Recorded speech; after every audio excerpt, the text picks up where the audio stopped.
খেলার খবর। Champions league football super কম্পিউটারের করা ভবিষ্যৎবাণী সত্যি হলো। তবে চেলসির মাঠে বার্সেলোনা শুধু হারেইনি, রীতিমতো বিধ্বস্ত হয়েছে। স্টামফোর্ড ব্রিজে মঙ্গলবার দুই সাবেক চ্যাম্পিয়নের উয়েফা চ্যাম্পিয়ন্স লিগ ম্যাচে চেলসির জয় ৩-০ ব্যবধানে। চতুর্থ মিনিটেই এগিয়ে যেতে পারত চেলসি। কাছ থেকে বার্সার জালে জল পাঠান এনজো ফার্নান্দেজ। তবে তার আগে চেলসির ওয়েসলি ফোফানের হাতে বল লাগায় হ্যান্ডবল ধরেন রেফারি।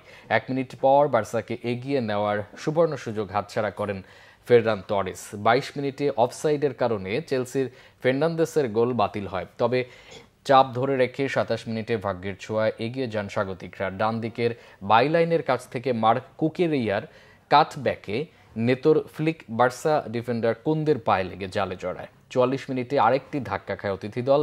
কুকেরেয়াকে ফাউল করে দ্বিতীয় হলুদ কার্ড দেখে মাঠ ছাড়েন বার্সা অধিনায়ক ও ডিফেন্ডার রোনাল্ড আরাউইও। দ্বিতীয়ার্ধে ৫ম মিনিটে বার্সার জালে বল পাঠিয়ে আরেকবার অফসাইডের কারণে গোল পায়নি চেলসি। সেই হতাশা ভুলে ৫৫ মিনিটে এস্তেভাও আর ৭৩ মিনিটে লিয়াম ডেলাপ গোল করে বড় জয়ের উল্লাসে মাতেন স্টামফোর্ড ব্রিজকে।